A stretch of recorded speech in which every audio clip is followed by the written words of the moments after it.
अगर मैं आपसे ये कहूँ कि फ्यूचर में जो बच्चे होने वाले हैं उनको डेवलप करने के लिए या उनको पैदा करने के लिए अब आगे जाके वुमेन्स की ज़रूरत नहीं पड़ेगी। यहाँ पर क्यों कह रहा हूँ, इसका कारण ये है कि 2026 में चाइना एक ऐसा प्रोटोटाइप या चाइना के रिसर्चर्स ऐसे प्रोटोटाइप को तैयार कर लेंगे जो आगे जाके बच्चों को पैदा करने का भी काम करेगा।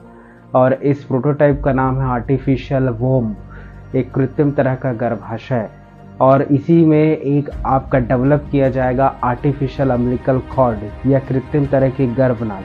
इनकी मदद से ये बिल्कुल नकल करेंगे एक रियल वॉर्म की या फिर एक रियल गर्भाशय की या वास्तविक गर्भाशय की, और इसके ज़रिए टिल जाइगोटिक स्टेज से लेके या भ्रूणीय अवस्था से लेके सीधा बच्चे के पूर्ण डेवलपमेंट तक या पूरे डेवलपमेंट तक ये जो प्रोसेस है इसी आर्टिफिशियल या कृत्रिम गर्भाशय में किया जाएगा, जिससे कारण पूरा बच्चा एक कृत्रिम गर्भाशय में विकसित होगा। चाइना इसे 2026 में एक प्रोटोटाइप को यहाँ पर लॉन्च करके ऑब्जर्व भी करेगा और इसमें देखेगा कि इसके ऑब्जर्वेशन यहाँ पर क्या देखने को मिलते हैं।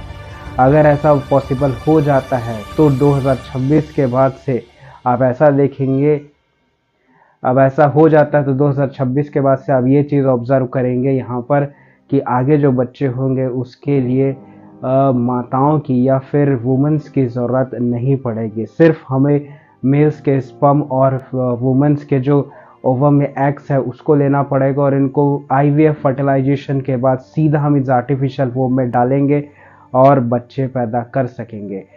दूसरा इंटरेस्टिंग फैक्ट यह है, यहाँ पर ये लिया गया है कि इस आर्टिफिशियल वोम को वो सीधा एक ह्यूमनॉइड रोबोट के अंदर प्लांट कर देंगे, जिससे कि ये ह्यूमनॉइड रोबोट पूरे 9 महीने तक के गेस्टेशन पीरियड जो है उसके बारे में अपडेट्स दे सकेंगे पेरेंट्स को। तो ये एक ह्यूमनॉइड रोबोट जो होगा वो एक